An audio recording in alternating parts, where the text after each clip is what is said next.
Good morning, my brothers and sisters. Selamat pagi saudara-saudara. I trust you had a good night's rest. Saya percaya tadi malam sudah beristirahat dengan nyenyak. And I pray that you will still be willing to listen to me after some of the surprising things I shared. Saya berdoa supaya saudara masih berkenan mendengarkan saya setelah beberapa hal yang mengejutkan saya sampaikan kemarin. I have looked forward mostly to sharing this part of the Revelation teaching. Saya memang benar-benar merindukan untuk membagikan kepada saudara-saudara khususnya bagian ini daripada pelajaran Kitab Wahyu. I have written a sequel to this book called Countdown to Eternity. Saya tuangkan ini di dalam buku yang saya tulis ini, judulnya Countdown to Eternity atau hitung mundur kepada kekekalan. This contains all the details and a lot more than what I've been sharing with you. Ini di dalamnya lebih banyak detailnya dan jauh lebih banyak lagi daripada apa yang saya bagikan di sesi-sesi ini. I did not bring this book with me to sell. Saya tidak bawa buku ini untuk saya jual. But I do want you to know you can go on Amazon.com and order this book as a Kindle version. Tapi saudara bisa mendapatkan buku ini dari Amazon.com dan memesannya dengan versi Kindle. But we will be leaving you with all of my Revelation class notes. Tetapi saya akan tinggalkan saudara dengan catatan-catatan bahan yang sudah saya sampaikan, which are being translated. Yang sepertinya sedang diterjemahkan. To this book, I have a sequel that is not published yet. Di buku ini ada lanjutannya, ada sequelnya yang belum diterbitkan. I have written the draft. Saya sudah tulis draftnya. And I gave a copy of it to Brother Monde. Dan saya sudah serahkan kopinya kepada Pendeta Halimande. But I have a lot to add to it, so it's still not ready for publication. Karena masih banyak yang harus ditambahkan, jadi belum siap untuk diterbitkan. But you this morning will get a sneak peek into that book. Tetapi pagi ini saudara akan dapat mengintip sedikit dari isi buku itu. Because I'm going to share with you verbally what is written in that book. Karena saya akan membagikannya secara lisan apa yang saya tulis di buku itu. So let's go back to where we left off last night. Jadi mari kita lanjutkan dari kemarin kita berhenti. The Battle of Armageddon has taken place already. Jadi kita sudah melihat bahwa peperangan Harmagedon itu sudah terjadi. There is now the resurrection of the saints that has occurred. Dan sekarang kebangkitan orang kudus yang sudah terjadi. Then the rapture of the bride from the desert. Dan juga pengangkatan dari mempelai yang di padang gurun juga sudah terjadi. And the Bible is very clear that all the ungodly will be destroyed at the second coming of Christ. Dan Alkitab sangat jelas sekali mengatakan semua orang-orang fasik akan dibinasakan pada hari kedatangan Yesus yang kedua. Now before I go on from this point, I want to insert something. Sebelum saya lanjutkan dari poin ini, saya nak sisipkan sesuatu. If you have heard about pre-tribulation teaching, the rapture teaching. Kalau saudara pernah mendengar pengajaran tentang pre-tribulation atau pengangkatan sebelum penganiayaan itu, it is also called dispensationalism. Itu juga disebut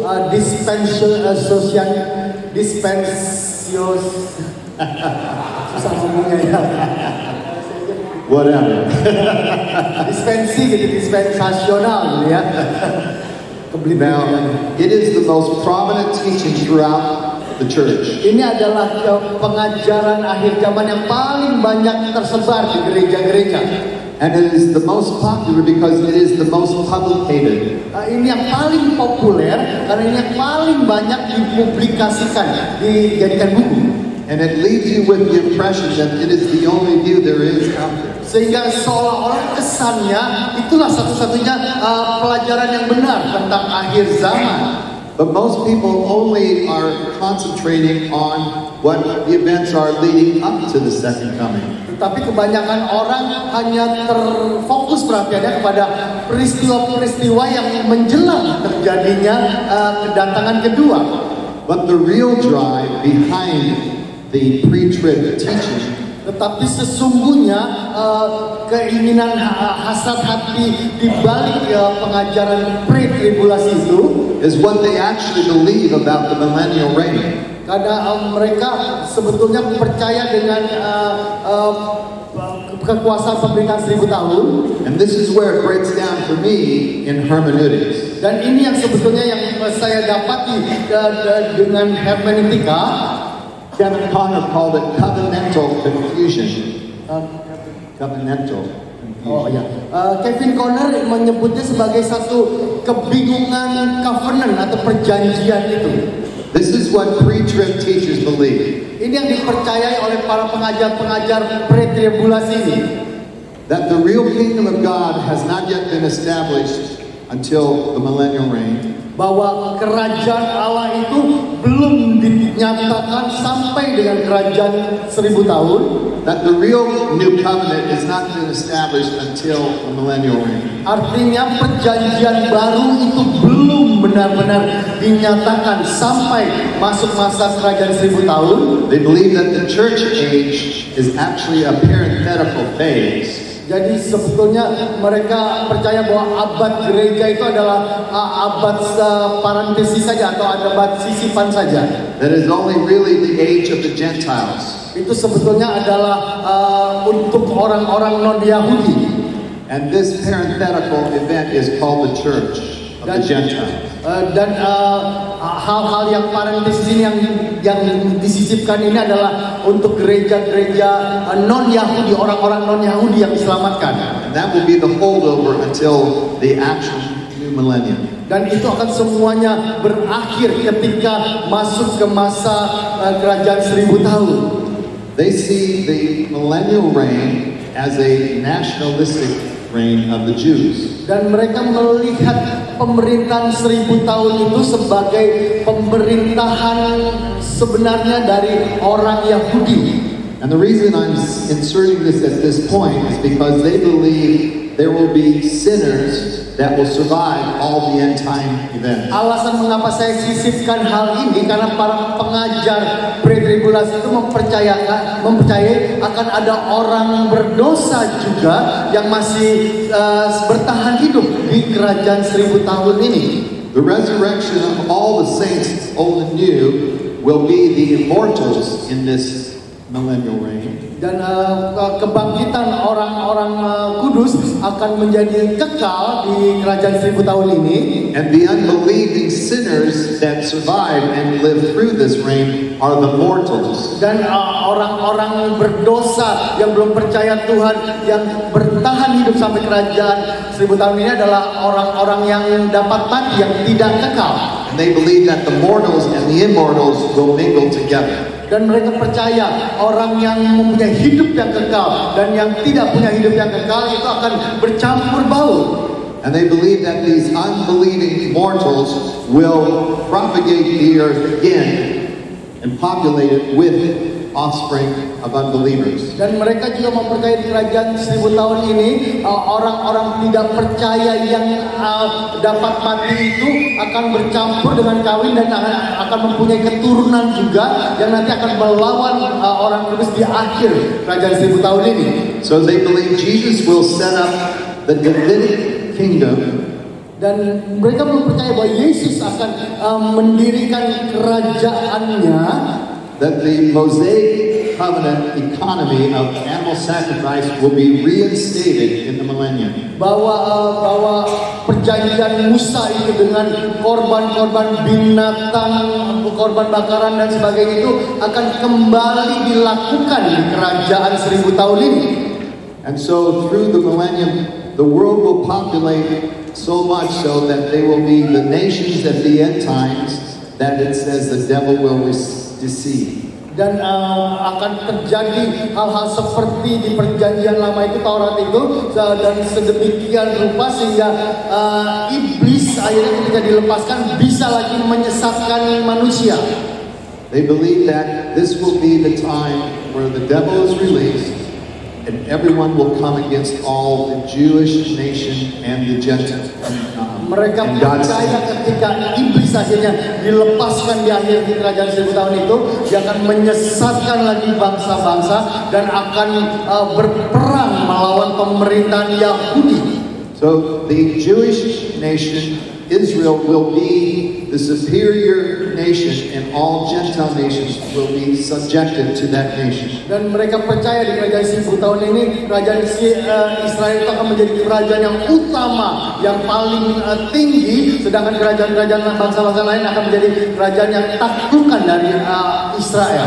So it will be a nationalistic reign of the Jews. Jadi akan ada pemerintahan secara politik dari orang Yahudi. It will be a theocratic reign of the Jews over all Akan nations. ada pemerintahan teokratis dari orang Yahudi terhadap bangsa-bangsa lain. And in the end, all the emerging, populating Gentile, unbelieving nations will turn on them.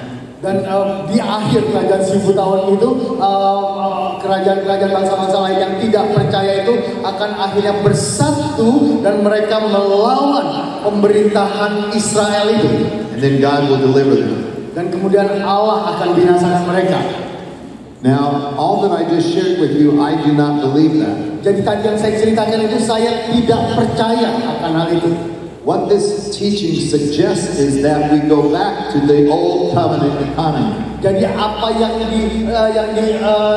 diusulkan di ajaran ini adalah kita kembali kepada pola perjanjian lama. Instead of going forward to the better, we're going backwards to the lesser. Jadi bukannya bergerak kepada hal yang lebih baik, tetapi kita bergerak mundur kepada hal yang lampau.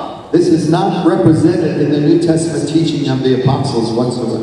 Ini tidak pernah tercantum sedikit pun dalam pelajaran atau surat-surat para rasul, apapun juga tidak ada. Much of this is taken from a misinterpretation of Old Testament prophecies and trying to insert them into the new. Kebanyakan kesalahan tafsirnya itu karena pengajar-pengajar ini mereka cuplik dari perjanjian lama dan mereka coba sisipkan itu ke dalam pelajaran atau di perjanjian baru.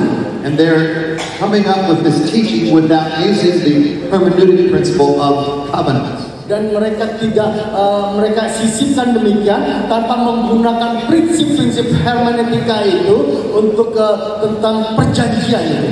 The whole of God's process of dealing with God's people is through the covenant process. Karena seluruh proses bagaimana Allah berurusan dengan umat manusia selalu melalui sebuah perjanjian. He will never go back to a lesser. Allah tidak akan pernah kembali kepada perjanjian yang lebih rendah. The millennial reign is the ultimate. Karena pemerintahan 1000 tahun adalah yang puncaknya. It is simply now the rest of God's people.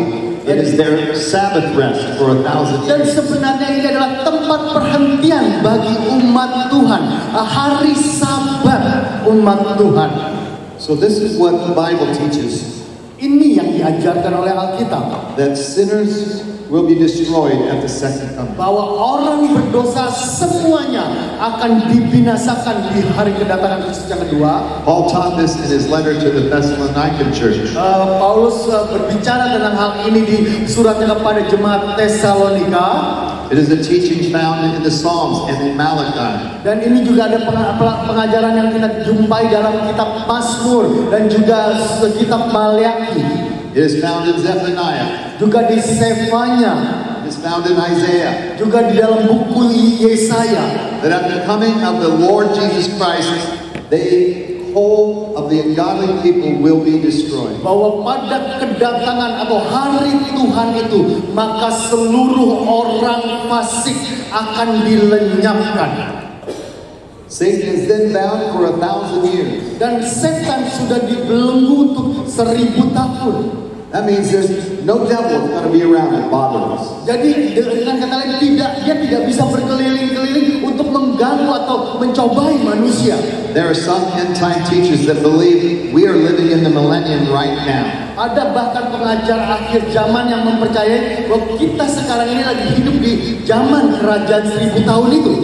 And if that were true, then the devil must have a very long chain. Dan kalau itu benar ajaran itu, maka rantai belenggunya iblis itu panjang sekali sampai dia bisa masih beredar di bumi. Because right now today he doesn't feel very bound to me. Karena rasanya iblis tidak terlalu begitu terbelenggu gitu ya. At the coming of the Lord, the earth, the Old Testament prophets speak of the earth being purged with fire as well as the New Testament. Pada kedatangan Kristus ini, nabi-nabi perjanjian lama berbicara tentang bahwa dunia ini akan meleleh dengan api juga. Rasul-rasul perjanjian baru berkata bumi ini akan meleleh dengan api. So there be a total renewal, regeneration of Jadi the akan planet Earth. ada pembaharuan total, jadi penggantian hal yang baru sama sekali. Also, the earthquake that had happened at the second coming or before the second coming. Dan bahkan gempa bumi yang terjadi sebelum hari kedatangan itu Said all the islands in the mountains fled so that they were no more. Akan membuat semua pulau-pulau dan juga gunung-gunung itu menjadi rata sehingga menjadi satu daratan besar. No more mountain ranges. Tidak akan ada lagi pegunungan. All cities were destroyed. Semua kota dihancurkan. It'll be a restored paradise. Maka This planet. Taman Firdaus itu akan dipulihkan, dikembalikan di planet bumi ini. As in the days of Adam and Eve. Seperti di hari Adam dan Hawa. I will go a little more detail about that later. Nanti saya akan bahas lebih lanjut di sini. What I want to establish right now is that the judgment of the saints will occur. Tapi yang mau saya sampaikan hari ini adalah penghakiman orang-orang kudus akan dimulai di kerajaan 1000 tahun ini. In Revelation 22, it said, the Lord said, "Behold, I come, and my reward is with me." Di dalam Wahyu pasal 22 kita baca bahwa Tuhan berkata, "Lihat, aku datang dengan upahku buat hamba-hambaku."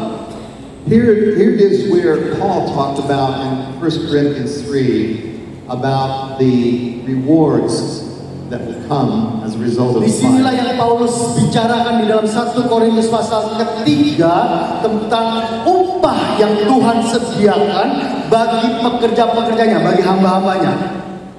It says this, Paulus berkata begini, if any man builds on this foundation using gold, silver, costly stones, kalau orang membangun dengan dasar emas, perak atau tembaga, wood, hay, or straw, atau dengan kayu atau jerami, his work will be shown for what it is. Pekerjaannya akan dibuktikan hasilnya. Okay. This is in 1 Corinthians 3, verses Ini 1 Korintus pasal 12 and 15. ketiga. Okay. So it says, because the day will bring it to light. Dikatakan entahkah orang membangun dengan dasar emas, perak atau batu permata, kayu, rumput kering dan jerami, sekali kelak pekerjaan masing-masing akan nampak karena hari Tuhan akan menyatakannya. It will be revealed with fire, and the fire will test the quality of each Dan dia man's akan work. nampak dengan api dan bagaimana pekerjaan masing-masing orang akan diuji oleh api itu. If what he has built survives, he will receive his reward. Jika pekerjaan yang dibangun seorang tahan uji, ia akan mendapat upah. If it is burned up, he will suffer loss. Jika pekerjaannya terbakar, ia akan menderita kerugian. He himself will be saved, but only as one escaping through the flame. Tetapi ia sendiri akan diselamatkan, tetapi seperti orang dari dalam api. Now what that is saying is that all the works that you and I are doing right now for the Lord, Itu penghakiman buat orang kudus, artinya segala pekerjaan yang saudara dan saya lakukan buat Tuhan will be judged at the second coming. akan dihakimi pada hari kedatangan yang kedua. If all of my works were gold, silver, and precious stones, Kalau pekerjaan kita dibangun di atas emas, perak atau batu permata, they will survive the fire. maka itu akan bertahan setelah diuji oleh api. But there are also a lot of piles of other works in my life of wood, hay, and straw. Tetapi banyak pekerjaan orang kudus yang lain yang dibuat dengan kayu, jerami dan rumput. And they can be, in appearance, good works. Dan nampaknya pekerjaan yang bagus. But what determines the one category or the other is our motive for doing what we did. Tetapi yang menentukan beda satu pekerjaan dari yang lain adalah motivasi hati kita untuk melakukan pekerjaan itu. If what we did in our works for God had good motives for His glory, kalau apa yang kita kerjakan dari hati itu mempunyai fokus kasih yang benar, then they will survive the flames. maka itu akan bertahan dari ujian api. But in the world today, there are certain spiritual leaders that are not doing good works for right motives. Tetapi di dunia sekarang ini banyaklah pemimpin-pemimpin gereja yang melakukan pekerjaan yang bagus, tetapi bukan dengan motivasi hati yang baik. We must all, as spiritual leaders, examine our own hearts for Jadi what kita our sebagai motives are. pemimpin-pemimpin rohani seluruhnya harus menguji hati kita ketika kita melakukan pekerjaan Tuhan.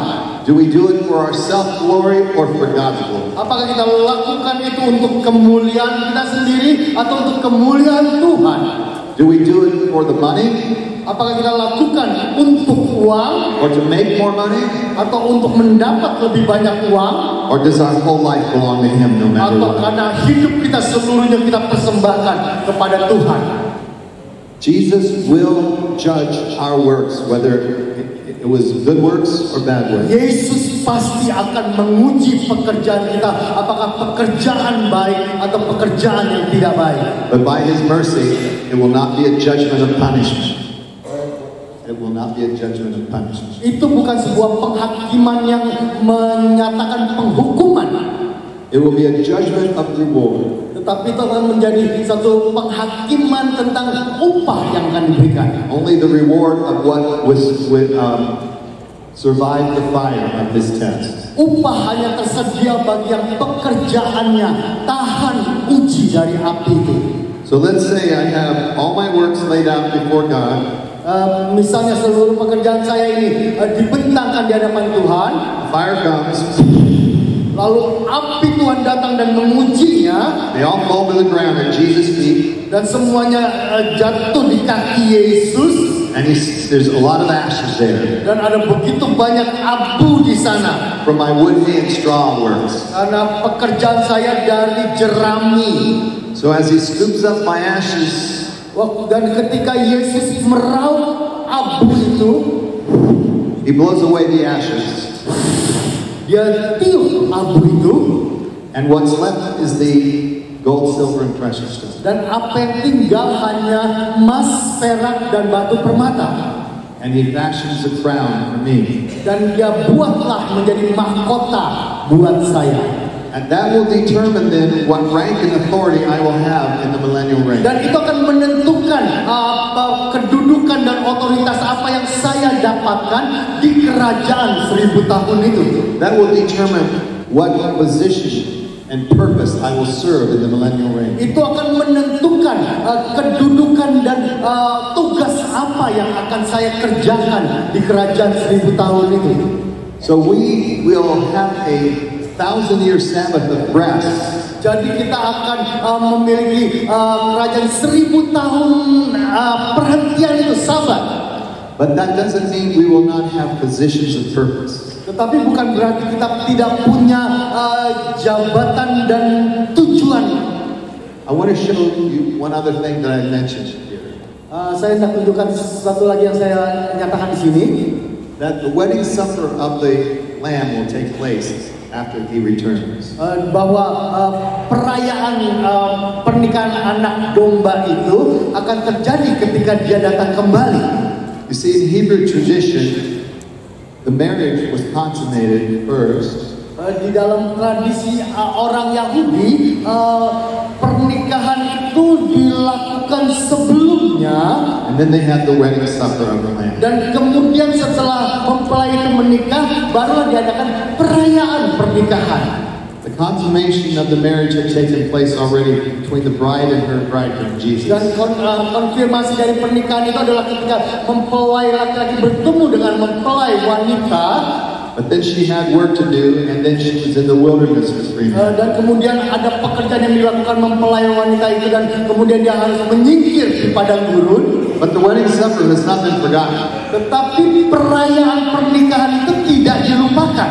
It'll be here where everyone from the east and the west will come to join in the celebration of the marriage. Terjadi di kerajaan 1000 tahun ini di mana semua orang dari timur dan dari barat datang dan semua bergembira dalam perjamuan kawin itu. Abraham, Isaac, and Jacob will be there. Abraham, Ishak dan Yakub akan hadir. All the saints of the Old Testament resurrected will be Semua there. orang kudus di perjanjian lama akan bangkit dan hadir dalam perjamuan itu. All the apostles and members and everyone from the church age will be there. Semua rasul-rasul dan semua pahlawan-pahlawan iman dari sepanjang sejarah gereja akan hadir di sana. But at the center of attention will be the bride and his bridegroom. Tetapi pusat perhatiannya tetap mempelai laki-laki dan mempelai wanitanya. Great celebration. Itu suatu perayaan yang sangat meriah. It will be a great feast. Akan menjadi satu perayaan yang megah dan meriah. You say, Jay, a feast? You mean we're going to be able to eat in the millennium? Apakah berarti kita tidak bisa makan minum di kerajaan 1000 tahun? Of course. Tentu saja kita makan minum. How can you live and not have fun eating? Bagaimana saudara bisa hidup kalau saudara tidak bisa menikmati makan minum? I'll talk about that in a little bit. Nanti saya bahas sebentar lagi. But it is important to know the rewards have been given out. Tetapi yang penting untuk kita mengetahui bahwa upahnya sekarang sudah diberikan. We now celebrate the wedding. Dan sekarang semuanya merayakan perjamuan. And now everything is set in motion for the millennial reign. Dan sekarang semuanya mulai bekerja di dalam atau bergerak di dalam pemerintahan kerajaan 1000 tahun. The earth has been restored and renewed. Dan semuanya telah diperbaharui dan menjadi baru. And let me talk about that a little bit. Dan saya mau bahas lebih dalam lagi di sana. I want to ask. I cannot seem to advance my slides. Ini kayaknya slide-nya nggak bisa dimaju ini. Mau bisa dibantu? Ya, nggak bisa maju.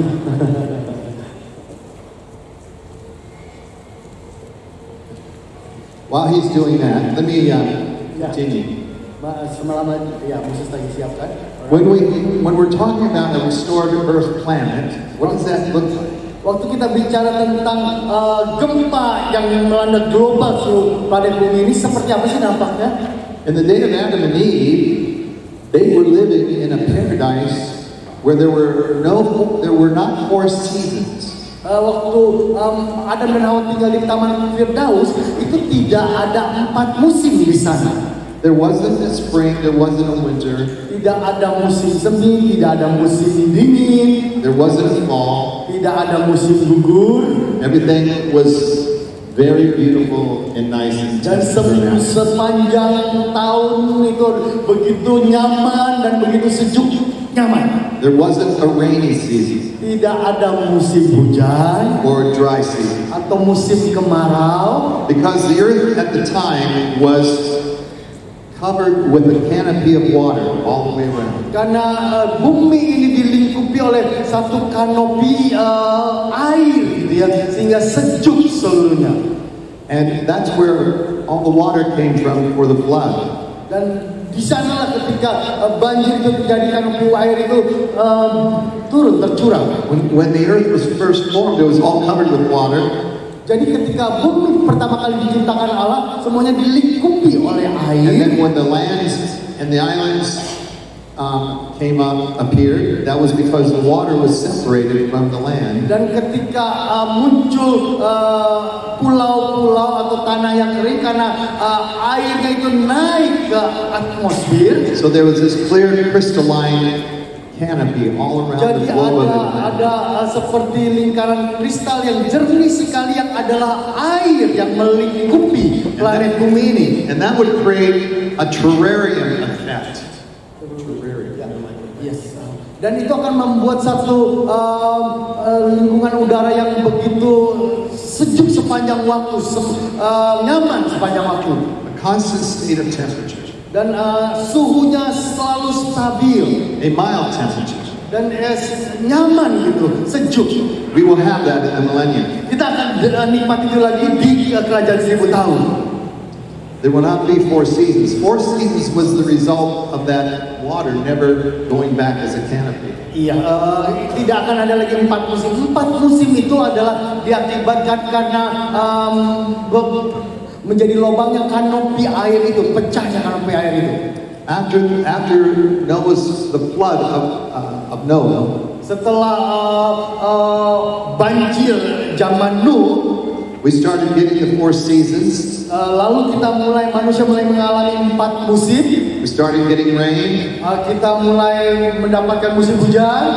And we start seeing rainbow. Dan kita mulai melihat pelangi. As God's covenant promise and seal that there no longer be a flooding of the earth. Sebagai meterai perjanjian Allah bahwa Allah tidak akan lagi menghukum manusia dengan banjir.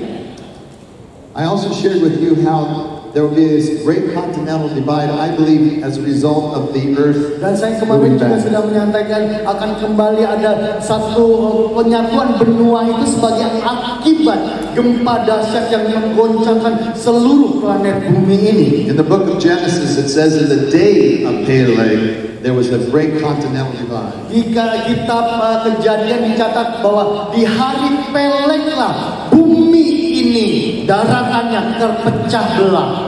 And so that continental divide caused the landmass to separate to this that we understand today. Jadi waktu zaman Peleg itu terjadi di mana benua-benua itu terpisah-pisah seperti yang kita ketahui sekarang benua-benua di bumi ini.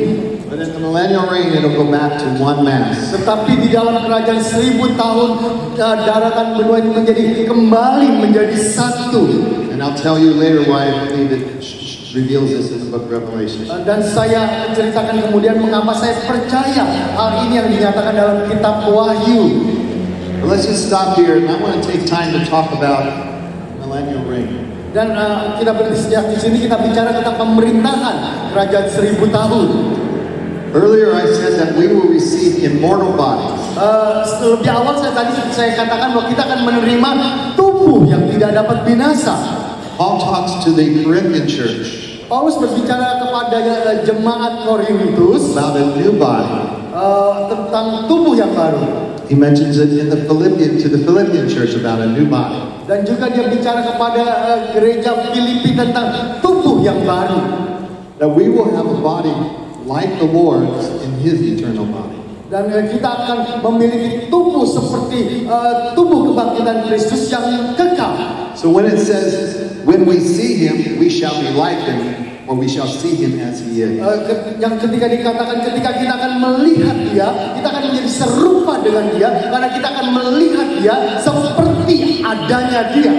That our mortal bodies will become like His immortal body. Dan sehingga tubuh kita yang dapat binasa ini akan dilingkupi dengan tubuh yang tidak dapat binasa.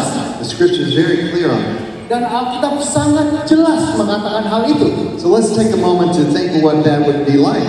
Jadi coba kita sejenak merenungkan, membayangkan seperti apa sih? You're gonna like this. Saudara akan suka nih dengan gambarannya. First, Jesus in His immortal body was at the age that He was when He died, 33. Dan yang pertama, Yesus di dalam tubuhnya yang tidak dapat binasa itu adalah pada usia emasnya, usia 30 tahun.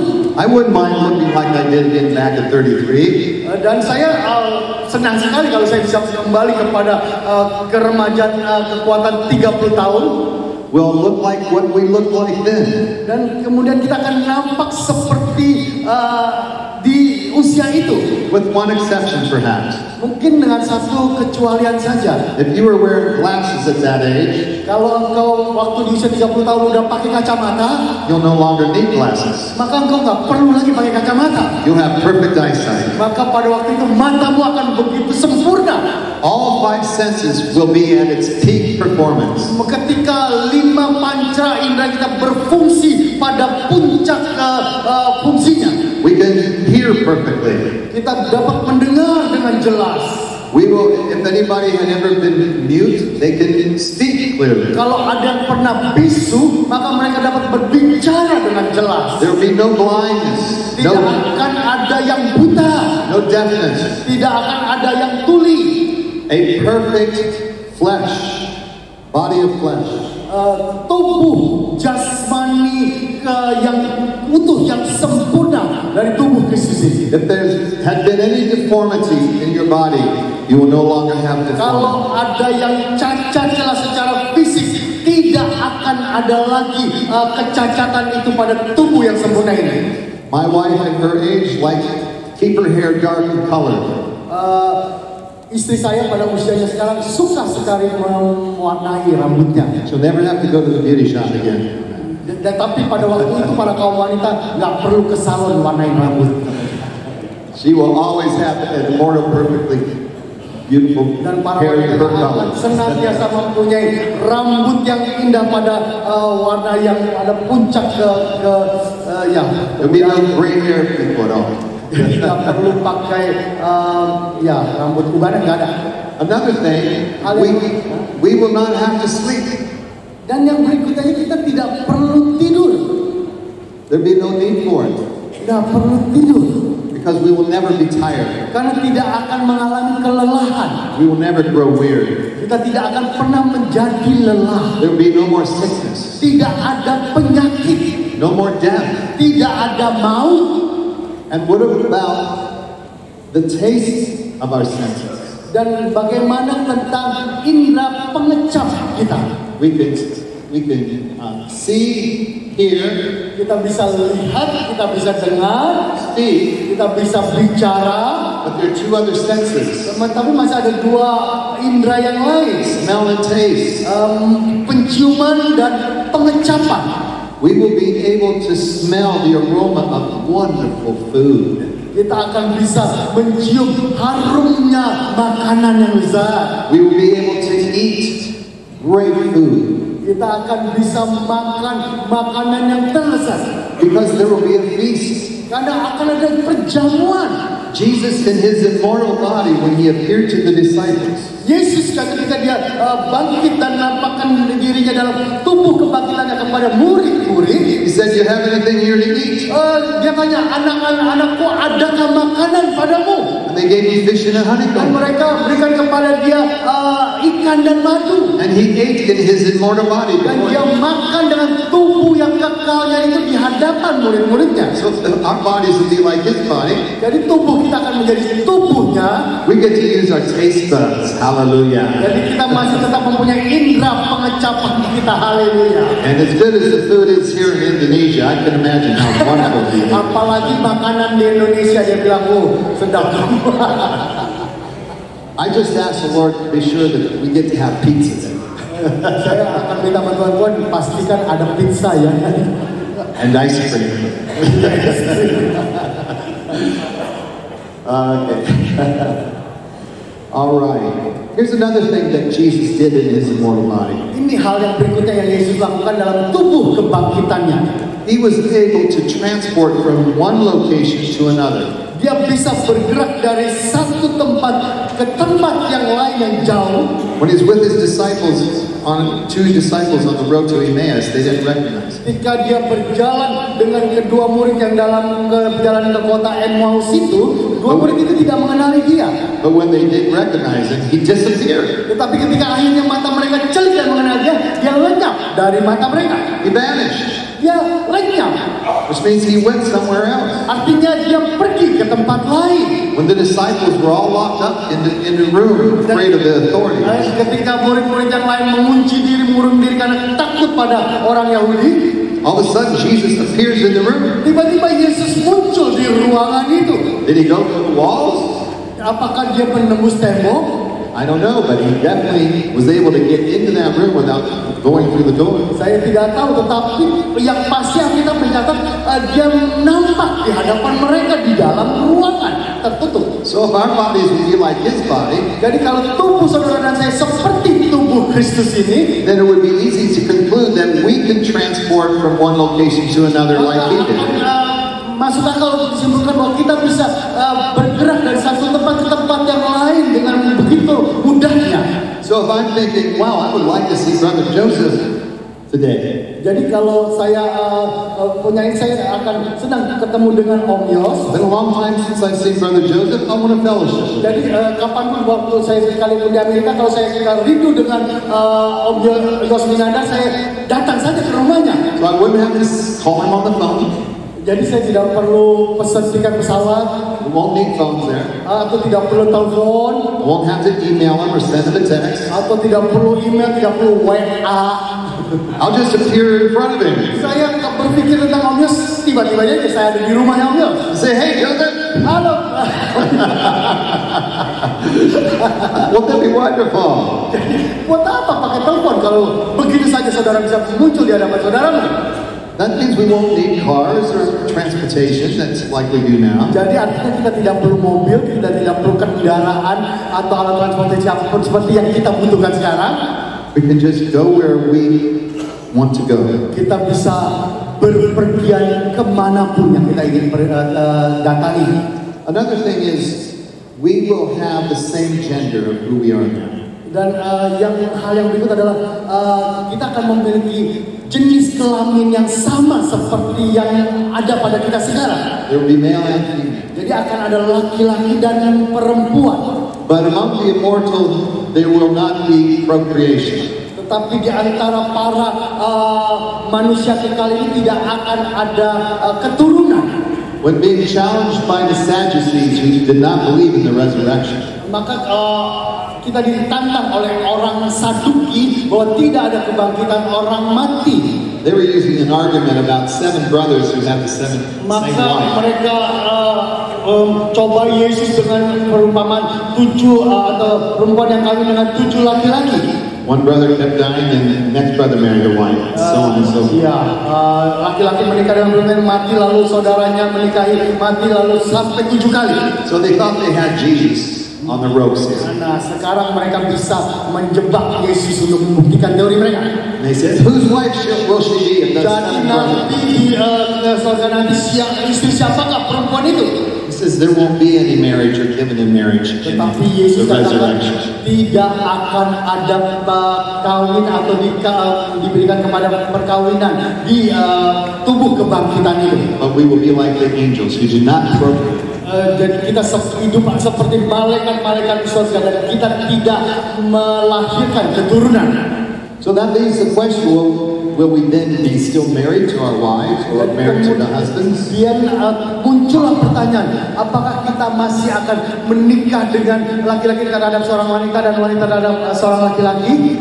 I can't say 100% certain that's the case. Saya tidak bisa katakan 100% pasti bahwa pasti begitu. But I would be more inclined to believe that we would all be brothers and sisters in the family of God with Jesus as our bride. Tetapi saya akan Our husband. lebih mau berpegang kepada kita semua akan seperti saudara semua, satu keluarga di mana Yesus Kristus adalah kepala keluarga kita.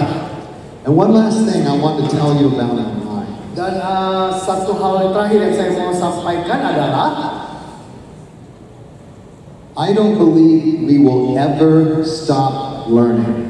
saya tidak percaya bahwa kita akan berhenti belajar di masa itu. Do you know that God cannot learn? Saudara tahu bahwa Allah tidak bisa belajar? You know why? There's nothing He doesn't know. Karena tidak ada apapun yang tidak diketahuinya. So He cannot learn. Jadi Allah tidak bisa belajar. He doesn't learn from His mistakes. Dia tidak bisa belajar. He doesn't learn from mistakes because He makes no mistakes. Dia tidak bisa belajar dari kesalahannya karena dia tidak pernah berbuat salah. To be able to know everything in our mortal body would make us on the same level of God. Untuk bisa sampai kepada pengetahuan yang sama dengan Allah kita di dalam tubuh kebangkitan kita, kita harus belajar sedemikian rupa. Do you know what makes life adventurous? Saudara tahu apa yang membuat hidup kita ini begitu menarik? It's when we learn new truth. Ketika ketika kita belajar kebenaran yang baru. We learn something new about God all the time. Kita belajar sesuatu tentang Allah setiap saat.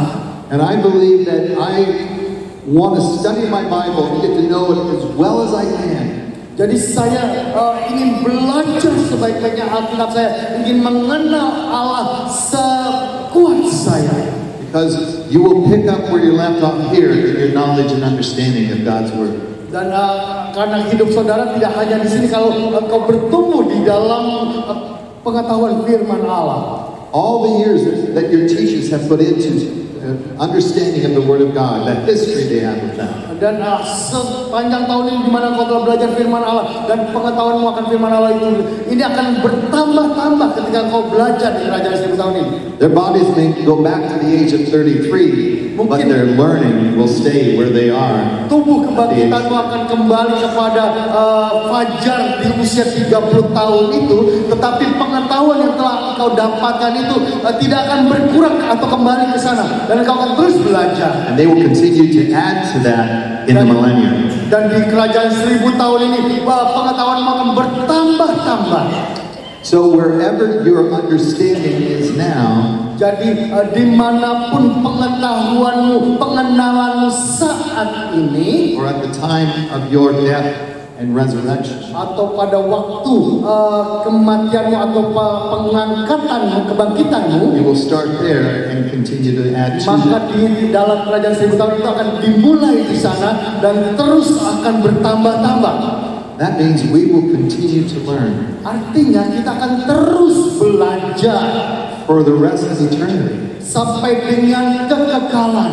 We will never die again. Kita tidak akan pernah mati lagi. Our brains can contain and learn so much more than it actually is containing in this. Karena otak kita ini dapat menampung jauh lebih banyak daripada apa yang telah kita serap sepanjang hidup kita ini.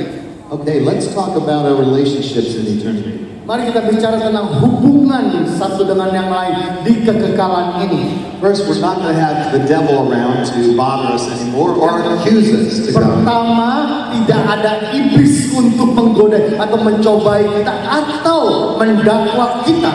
Every day in the news we see wicked, harmful things happening to innocent people all the time. Saat ini setiap kali kita buka televisi atau baca surat kabar, ada kejahatan, ada kriminalitas, ada teroris yang terjadi senantiasa. Horrendous things that people do to people. Hal-hal yang mengerikan yang manusia lakukan terhadap manusia yang lain. Human sex trafficking around the world. Dan juga penyelundupan manusia, penyelundupan untuk seks itu. There will be no more wicked people to bring harm to us whatsoever. Di kerajaan 1000 tahun tidak ada orang jahat untuk membawa kejahatan ini apapun juga bentuknya. We will have no sin nature to harm each other by. Kita tidak mempunyai tabiat dosa untuk berbuat jahat terhadap satu sama lain. That means there will be no verbal abuse. Jadi artinya tidak ada kata-kata kasar. No violent or physical abuse. Tidak ada perbuatan fisik yang jahat. There will be no sexual abuse because there will be no sexual desire in it. Tidak akan ada perbuatan cabul karena tidak ada hasrat seksual sama sekali. There will be no wars anymore. Tidak akan ada peperangan. No envy. Tidak ada iri hati, hatred or jealousy atau cemburu atau kebencian of another person's possessions. Terhadap milik kepunyaan orang lain. We will not be envious or jealous of a person's position of authority. Dan kita tidak akan pernah merasa iri hati atau cemburu pada kedudukan atau pencapaian seseorang. I'll just be happy to be there. Dan saya benar-benar bersuka cita berada di sana. I'll just be thankful for whatever God wants me to do. Jadi saya sangat bersyukur dengan apa adanya saya di sana. And I won't look at anybody and say, "Oh God, I wish I could be that person." Dan saya tidak akan melihat pada seseorang, coba kalau saya bisa menjadi seperti orang itu. All we'll all do is just rejoice for everybody else and what God assigned them to do. Ya, yang kita lakukan di sana adalah kita bersuka cita dengan apa yang ada pada kita masing-masing yang diberikan oleh Allah. They'll be perfect communication with no misunderstanding. Akan ada komunikasi yang sempurna tanpa salah paham sama sekali. I will need Herschel to interpret for me. Dan saya penerjemah ini nggak dibutuhkan. We'll all be able to speak to one another. Kita bisa bicara satu dengan yang lain dan mengerti dengan mudah. With no translator. Gak perlu penerjemah kayak gini. There'll be no greed. Tidak ada kesedihan. No debts. Tidak ada maut. No stress. Tidak ada stres. There will not be one thing dysfunctional in our lives. Tidak ada satupun yang disfungsi atau yang tidak berfungsi dalam hidup kita. Hallelujah. Haleluya. What a great retirement plan. Itu adalah satu rencana pensiun yang sangat manis. We will live in different parts of the earth in our allotted lands, homes, and cities. Kita akan hidup di bumi yang sama sekali beda wajahnya dengan alamnya, lingkungannya, dan juga kota-kotanya. Daniel was told by God, you will rise in the last days to your allotted inheritance. Daniel dikatakan oleh Tuhan bahwa di hari terakhir engkau bangkit kepada milik kepunyaanmu yang sangat berlimpah. You see, we're not to just be on a cloud floating around and harping all day. Kita tidak mengambang di awan saja lalu main kecapi sepanjang hari. We're going to have earth, land, our own place to live. Kaki kita akan berjejak di bumi. We will also interact with angels. Dan kita juga akan ngobrol dengan malaikat. There will no longer be a veil between our realm and their realm. Dan tidak akan ada lagi tirai yang memisahkan antara alam kita dengan alam mereka. So I look forward to talking to my guardian angel. Dan saya benar-benar menantikan saat saya bisa ngobrol dengan malaikat penjaga pelindung saya. And we will also be able to interact with the Old Testament saints. Dan kita juga bisa ngobrol dengan orang-orang kudus di perjanjian lama. And the New Testament saints. Dan juga orang kudus di perjanjian baru. And all the heroes of the faith in the church age. Dan juga pahlawan iman sepanjang sejarah gereja. I never met Hoffler. Saya belum pernah berjumpa dengan pendeta Hoffler. But I look forward to talking to him. Tetapi saya menantikan saatnya saya ngobrol dengan Pak Hoffler. Make sure that you read the whole Bible. Pastikan bahwa kau baca seluruh Alkitab. Because there's an author in every book of the Bible. Karena ada penulis di setiap buku dalam Alkitab ini. And so when I come across Ezekiel, jadi waktu saya baca kitab Yeskiel, he says, "Did you read my book?" Jadi Yeskiel tanya, "Udah baca bukuku belum?" I said, "Well, yeah, I did." Iya, udah baca. I read it this many times. Saya baca ini berkali-kali. Except there are a few things that I need you to clarify for me. Tapi ada hal yang aku nggak ngerti kalau menjelasin sekarang. Especially chapters 40 through 48. What is this about Ezekiel? Khususnya pasal 40 sampai 48 ini cerita tentang apa sih kamu? What is this with all this animal sacrifice stuff? Ini apa nih dengan segala korban binatang ini? Apa maksudmu? It never occurred. Never was fulfilled. Dan itu tidak pernah digenapi. Ezekiel said, "Let me tell you, my son." Yeskiel bilang, tenang, aku jelasin. This was symbolic. Ini kan simbol saja. The pre-trib teachers got it all wrong. Dan semuanya sudah digenapi di perjanjian baru. Now I'm getting sarcastic. Sekarang saya jadi sarkastik. I'm being naughty. Saya nakal. All right, now the earth. Let me tell you about the earth. Ya, saya mau cerita lagi tentang dunia. The earth will be purged by fire at the second coming. I already told you that. Jadi bumi akan dimurnikan oleh api pada hari kedatangan Yesus, kita sudah dengar. There will be no more islands. Tidak akan ada lagi pulau-pulau. All the land masses come together. Semua pulauan dan benua itu akan menjadi satu kembali. And there will be no cities or any remaining remnants of human civilization as we know now. Dan tidak akan lagi ketinggalan kota dari sejarah peradaban manusia dari bumi sebelumnya. Tidak ada yang ketinggalan. Peter talked about how the earth will be purged with fire. All the elements will burn. Petrus berbicara tentang bagaimana bumi ini dimurnikan. Semua anasir, semua elemen itu akan meleleh semua oleh api.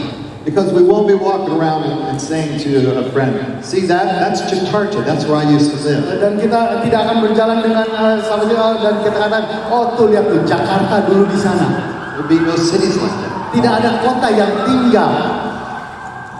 Also, juga there will be an ocean and fresh water. The book of Revelation shows. There will be an ocean and fresh water. Dan akan ada lautan dan akan ada air yang segar. In the millennial reign. Di dalam pemerintahan kerajaan 1000 tahun ini. And the fact that it's been restored to its original form. Dan alasan mengapa itu dipulihkan di keadaan mula-mulanya. Be a constant temperature.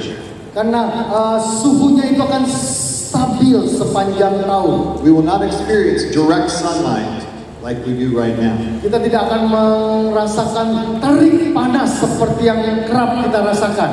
Because the canopy of water will disseminate the intensity of the rays. Karena kanopi air itu akan mengalirkan terik sorotan panas itu. And when the sun goes down on the other side of the earth, dan ketika matahari terbenam, there will still be light. Akan tetap ada terang. There will be no more night. Tidak akan ada malam. Because the glory of the Lord will shine during that millennial reign. Karena di dalam kerajaan 1000 tahun itu dunia senantiasa bercahaya. And if restored to the original form, dan kalau itu dikembalikan ke bentuknya yang semula, there will be birds and animals and fish. Akan ada burung-burung di udara, ada binatang di darat, ada ikan-ikan di laut. But no carnivorous or dangerous creatures. Tetapi tidak ada lagi yang karnivora atau hewan-hewan buas yang berbahaya. You see, before the flood, all the animals were vegetarian. Sebelum banjir Nuh itu, semua binatang, semua makhluk hidup itu adalah pemakan tumbuhan. So how do you like that retirement plan? Jadi bagaimana kita tidak suka dengan rencana pensiun hidup seperti ini? How wonderful that'll be. Betapa indahnya hal itu. We will be also, because we will be forever learning. Kita juga akan menjadi, karena kita senantiasa belajar. There will be authority and reign. Dan akan ada otoritas dan akan ada pemerintahan. In 1 Corinthians 15, Paul addresses this. Dan di dalam 1 Korintus 15 Paulus mengemukakan hal ini. That what we will be clothed with is something that will determine that rank and position.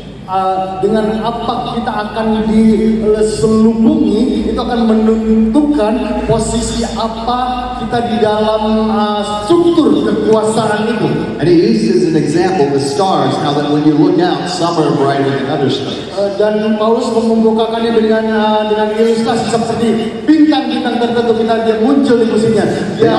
They all shine, but with different intensity of light. Dan memberikan cahayanya, tetapi dengan intensitas terang yang berbeda pada saat-saat yang musimnya. So at the second coming, when your reward was determined, jadi di hari kedatangan Yesus yang kedua, ketika upahmu telah ditentukan, it will also determine your role of authority.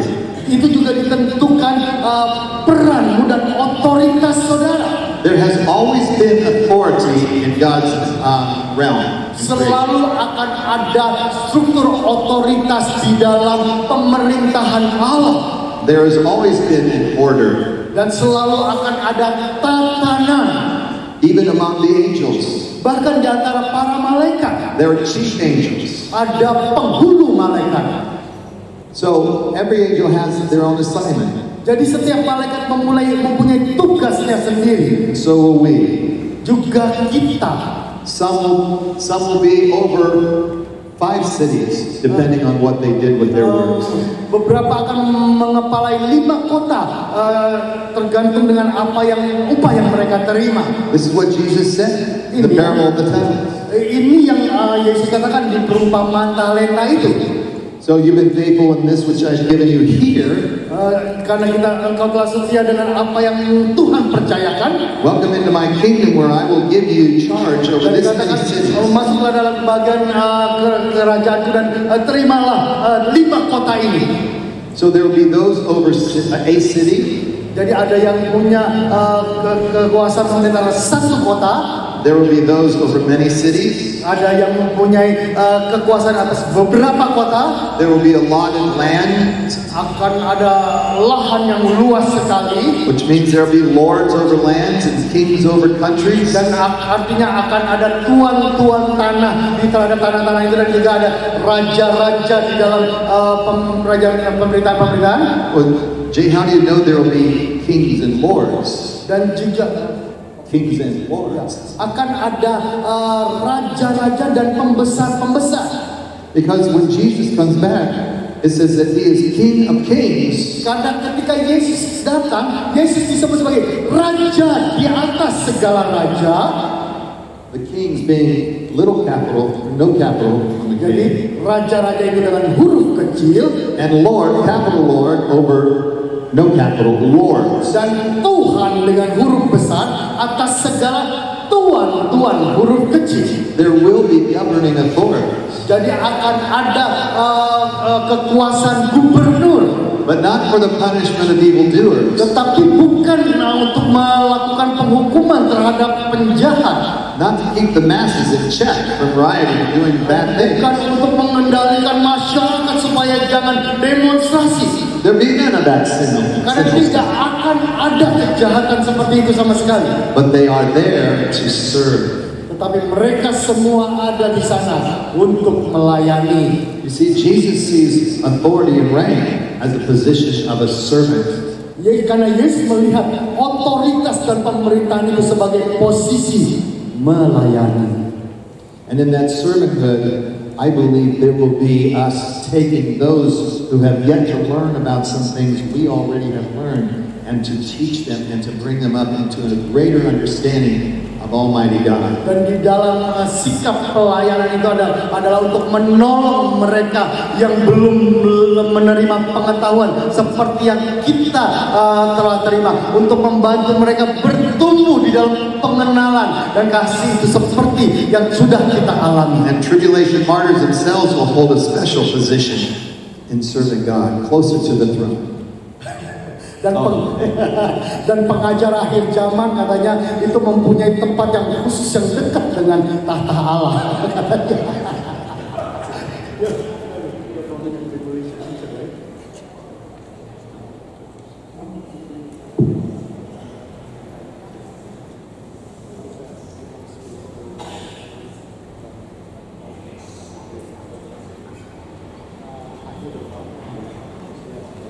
Oh, martir dia bilang, bukan pengajar akhir zaman. Para martir. Salah dengar. All right, so let's talk about what's going to happen at the end of 1,000 years. Jadi mari kita bicara apa yang terjadi di akhir 1000 tahun.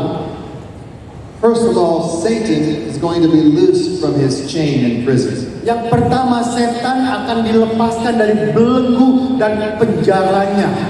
And he's angry. Dan dia murka. Then there will be the second resurrection that both Daniel and Jesus talked about. Dan akan ada kebangkitan kedua yang Yesus dan Daniel bicarakan. The first resurrection was the resurrection of the righteous. Kebangkitan yang pertama adalah kebangkitan orang benar pada hari kedatangan Tuhan. The second resurrection is at the end of the millennium, the resurrection of the ungodly. Kebangkitan yang kedua adalah di akhir kerajaan 1000 tahun adalah kebangkitan orang fasik. That means all of those in Sheol, all those in Hades, will come back into their bodies. Dan artinya semua mereka yang ada di dunia orang mati akan kembali hidup. And these are called in Revelation 20 Gog and Magog. Dan ini mereka dipanggil di dalam Wahyu pasal 20 ke Gog dan Magog. The word Gog means prince. Kata Gog itu artinya pangeran. Magog means of the people. Magog artinya berasal dari bangsa-bangsa. So Satan, who will be the ruler of the people of the ungodly, will emerge, all of them. Jadi setan yang menjadi penguasa orang-orang fasik ini akan muncul di sana dan memerintah mereka kembali. And the resurrected ungodly will again be deceived by Satan. Dan kebangkitan orang fasik ini akan sekali lagi ditipu oleh setan. They will come back alive to wherever they died on the planet. Mereka akan kembali pada posisi ketika mereka mati di planet bumi ini. And it says that they will go across the breadth of the earth. Dan dikatakan mereka akan berbaris dan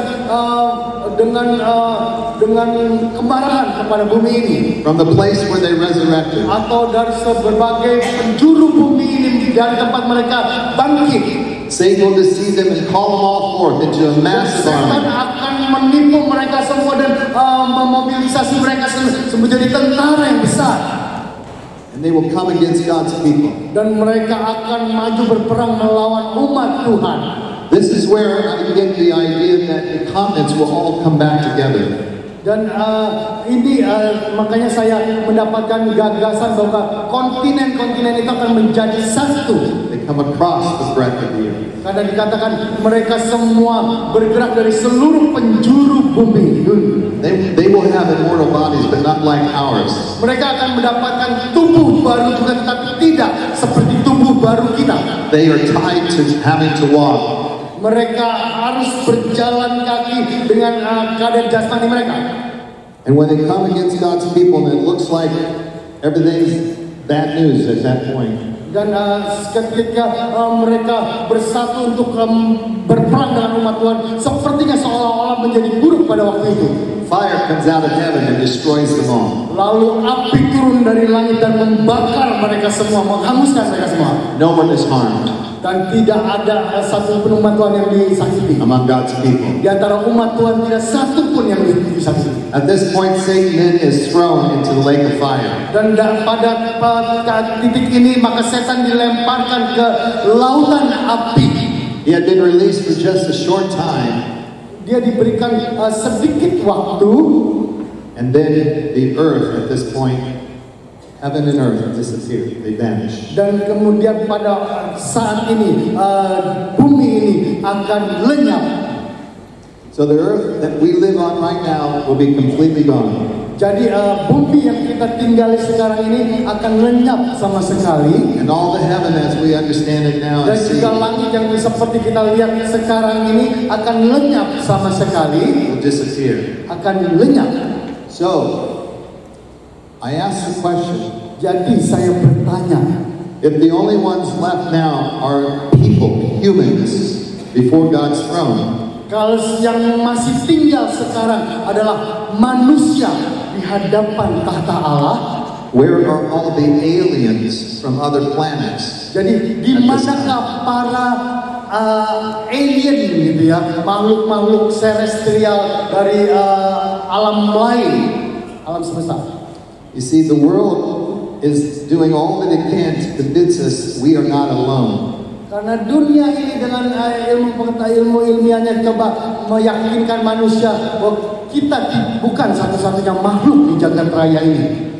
That there are other galaxies, other universes where there are other civilizations and aliens. Ada galaksi lain di jagat raya ini yang juga mempunyai kebudayaan dan mereka itu adalah makhluk luar angkasa atau alien ini ya. But in the book of Isaiah it shows that everything else that has been created, there's only one place created for habitation, and that was earth. Tapi buku Yeskiel menegaskan bahwa dari seluruh jagat raya Allah ciptakan ini hanya satu tempat yang Allah ciptakan untuk didiami makhluk hidup. So why we want to live on the moon or on Mars passes me up. Jadi mengapa kita mau tinggal di bulan atau di Mars? Itu benar-benar buat saya tidak masuk akal. It's difficult enough to live on a planet made for our habitation. Dan kita juga tidak begitu bodoh untuk tinggal di satu planet yang tidak dibuat Allah untuk didiami. But this is man's effort to try to save humanity. Tetapi ini manusia dalam upayanya mencoba mencari jalan keluar. We have the answer for how to do that. Tetapi kita dipanggil accept Jesus Christ as the Lord and Savior. Kita hanya mempunyai Tuhan Yesus sebagai Tuhan dan Juru Selamat. And you will live on a great new earth when that arrives. Dan engkau hidup dengan Dia yang bangkit dan memerintah. We have a great retirement plan for you. Jadi kita mempunyai satu rencana pensiun yang begitu dahsyat buat saudara. All right, now finally we have the great white throne judgment. Dan akhirnya kita tiba di dalam pengadilan tahta putih itu. We will not be in that judgment. Kita tidak akan berada di pengadilan itu. This will be a judgment of the ungodly that ever lived. Itu adalah akan menjadi penghakiman buat orang fasik yang pernah hidup di bumi ini. Daniel paints a picture of the Ancient of Days that the throne set in place. Daniel mendapatkan visi bahwa dia yang lanjut usianya berdiri di atas tahta itu dengan buku. And the books will be opened. Dan kitab itu dibuka. There is recorded in heaven all of our good works and our bad works. Dan dicatat di sorga seluruh perbuatan baik kita dan seluruh perbuatan jahat kita. Ours was dealt with at the second coming. Dan kita orang kudus sudah dibereskan di hari kedatangan Yesus yang kedua. But at the great white throne judgment, there will not be an element of time. Tetapi di pengadilan tahta putih itu tidak ada elemen waktu sama sekali. All their works will be on display, exposing them. Dan setiap perbuatan manusia itu akan dibeberkan di depan mereka dan akan menelanjangi setiap manusia. And then the Lamb's Book of Life will be opened. Dan kemudian kitab kehidupan anak domba dibuka. At the end of each case against the person. Dan setiap akhir kasus yang dikemukakan atas setiap orang. The question will be asked, is their name written in the Book of Life? Pertanyaannya akan ditanya, apakah nama orang ini ada tertulis di kitab kehidupan anak domba? And the answer will be no, Lord. Dan jawabannya akan tidak, Tuhan. Then cast them into the lake of fire. Maka orang itu akan dilemparkan ke lautan api. Where the first beast and the second beast are. Di mana binatang yang pertama dan binatang yang kedua sudah dibuat ke sana. The Antichrist and the false prophet. Yaitu antikristus dengan nabi palsu. And then after that is all completed. Dan setelah itu selesailah segala satunya.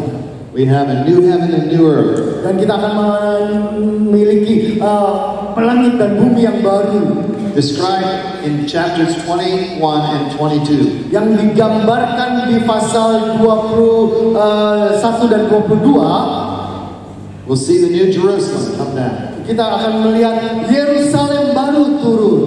And I want to say something to you about this new Jerusalem. Dan saya hendak mengatakan sesuatu tentang Yerusalem baru ini. There are two theories on this. Ada dua teori yang berkembang akan hal ini. One theory is that it simply is a representation. It's referred to as the bride. Dan salah satu teori itu menunjukkan mempelai wanita. And so it may be seen as a representation of a company of people. Jadi ini sebagai satu gambaran dari sekelompok orang kudus. And then all the description of it could be symbolic to a degree. Dan ada nats lain yang juga simbol atau lambang saja yang untuk mendukung hal ini. Or there is the literal theory. Atau ada teori yang hurufiah. You see, in the Old Testament dwelling places of God, di perjanjian lama ketika ada gambar-gambar tentang wajah Allah, the measurements of the most holy place came to that of being in the form of a cube or square. Ukuran ruang maha kudus itu adalah sebuah persegi gitu atau kubus persegi. In the tabernacle of Moses, it was a 4 square dimension. Dan juga di kemah sembahyangnya Musa itu adalah persegi 4 itu. The temple of Solomon, a 4 square dimension. Dan juga di dalam bait suci Salomo itu persegi 4. In this description, it is a 4 square dimension. Dan juga di sini gambarannya adalah 4 persegi lagi. The measurements, if you were to take them in the measurements of miles, ukuran kalau yang saudara perhatikan digunakan ukuran mil. The definition of the walls of this city is 1,500 miles high dan tingginya tembok ini adalah 1.500 mil, and 1,500 miles the extension on each side. So height and width, lebar, panjang, tingginya itu semua 1.500 mil. Now picture how far something is from here, 1,500 miles away. 1.500 itu kurang lebih 2.600 kilometer gitu ya saudaraku, mil. Bayangkan tinggi, panjang, lebarnya seperti apa. You can't from this corner see the end of that corner or the end of the height of this. Jadi kalau saudara ada di sini, saudara tidak akan bisa melihat ujung yang sebelah sana atau tingginya atau lebarnya yang sebelah sana. And you walk inside the city and it is massive. Dan engkau berjalan di dalam kota itu dan itu begitu luas sekali.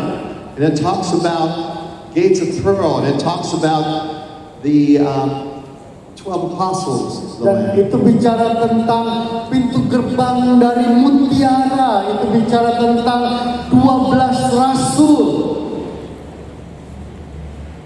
If this is a literal size of the city of God here. Kalau hal ini berarti lahiriah besar secara fisik dari kota Yerusalem baru ini, there's no need for electric light bulbs or anything or the sun. Dan dikatakan tidak perlu listrik, tidak perlu lampu penerang. The light of the city will be the glory of God. Karena penerangan buat kota itu adalah kemuliaan Allah dan anak domba.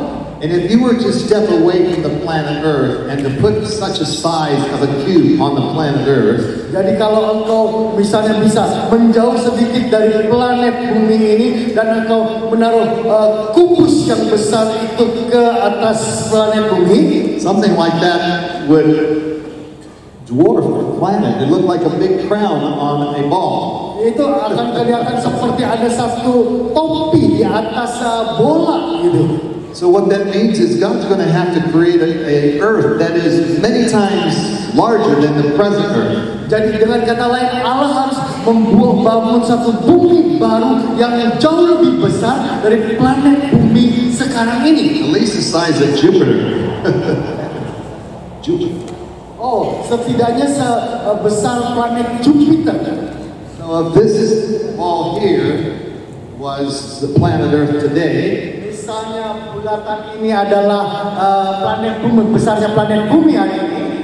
Planet Jupiter looks like a big ball here compared to Earth. Dan planet Jupiter ini adalah seperti bola yang jauh lebih besar dibandingkan dengan bulatan planet bumi ini. So is it beyond God's ability to make a bigger planet Earth? Apakah ini di luar kemampuan Tuhan untuk membangun bumi baru yang jauh lebih besar dari bumi sekarang ini? That just means a great, big, much bigger playground for the rest of us. Artinya itu ada tempat bermain yang jauh lebih luas buat kita semua.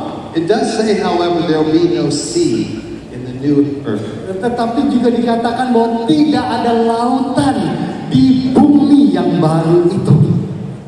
There will be no tears. Tidak akan ada air mata. There will be no death. Tidak akan ada maut. There will be no sorrow. Tidak akan ada kesedihan. No crying. Tidak ada tangisan, haleluya. No pain. Tidak ada sakit penyakit. No sinners. Tidak ada orang berdosa. No temple. Tidak ada bait suci. Pure river. Sungai yang kristal murni. Paradise still. Ada taman Firdaus masih. The tree of life will be there. Ada pohon kehidupan di tengah-tengahnya. That's what kind of new heaven and new earth. Dan begitulah langit dan bumi yang baru. And we will be able to go, to quote a famous quote from Star Trek. Dan kita akan bisa menggunakan kata-kata di film Star Trek itu. We will go where no man has ever gone before. Kita akan pergi ke tempat di mana tidak pernah didatangi seorang pun sebelumnya. What a wonderful future, huh? Masa depan yang begitu luar biasa ya. Now when you were in your mother's womb, Ketika saudara berada dalam rahim ibu saudara, you were forming and being shaped engkau dibentuk dan dirangkai for a world that was not anything like where you were at the moment in your mother's womb. Untuk satu dunia yang banyak orang yang tidak menyukainya ketika kita ada di dalam rahim ibu kita. You were born then into something much larger and expanding. Engkau dilahirkan untuk sesuatu yang jauh lebih besar dan jauh lebih luas. And we don't remember what it was like in our mother's womb. Kita tidak ada seorang pun yang ingat waktu kita berada di rahim ibu. We have no memory or recollection of it at all. Kita tidak punya kenangan apapun ketika kita berada di rahim. It was a very real existence. Walaupun kita masih sebagai satu hal yang kecil sekali, and a very necessary part of our development. Tetapi hal itu diperlukan untuk perkembangan hidup kita. Our soul became alive at conception. Karena jiwa kita itu menjadi hidup pada waktu pembuahan itu terjadi. And it is a soul that will never die. Dan dengan jiwa yang tidak dapat binasa. Our spirit was created at conception. Dan roh kita juga diciptakan pada hari pembuahan itu. And our spirit will never die. Dan roh kita tidak akan pernah mati. Our soul and spirit are eternal. Jadi roh dan jiwa kita kekal. And so when we were born physically then, dan waktu secara lahiriah kita lahir, our soul developed and our spirit developed in much revelation insight. Jiwa kita bertumbuh, roh kita bertumbuh dengan banyak pewahyuan dalam batin kita.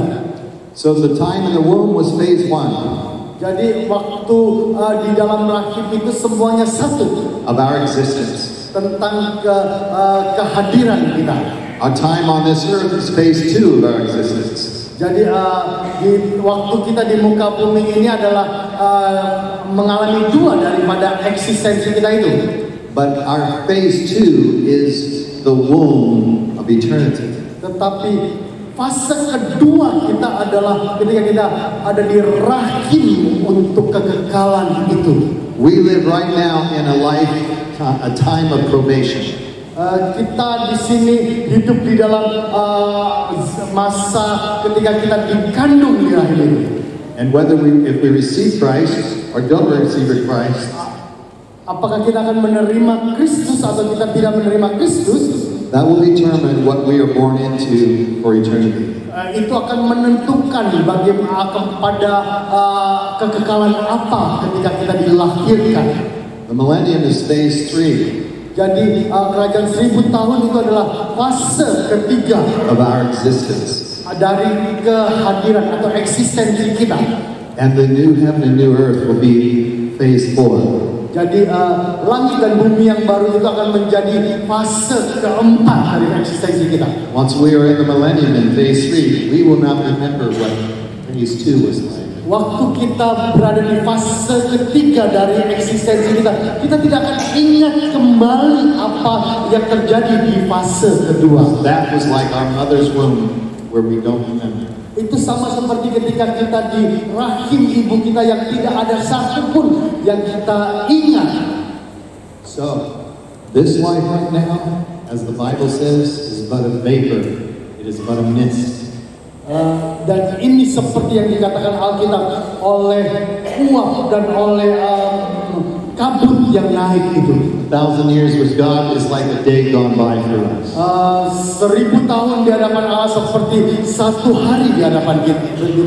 So in such a short amount of time, measured by heaven. Jadi di dalam waktu yang sesingkat itu terjadilah langit dan bumi. We have a lot to do. Jadi kita memiliki banyak pekerjaan. But know that the day comes where you will get your rest. Tetapi ingatlah baik-baik, harinya akan datang di mana engkau akan masuk ke tempat perhentianmu. You'll rest from all your labors in this life.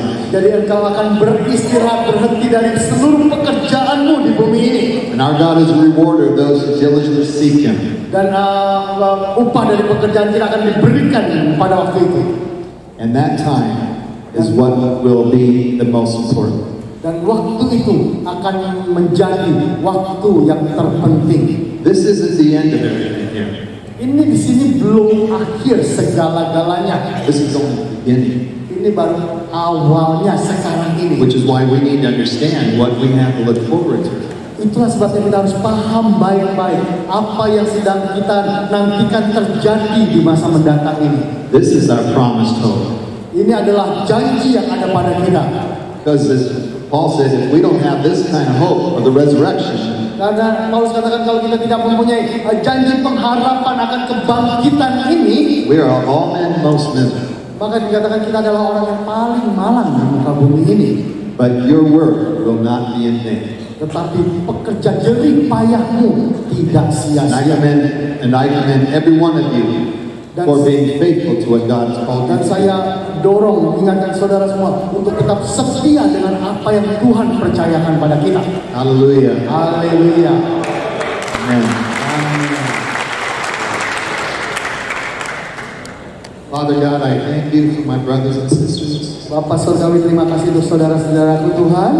In our heritage,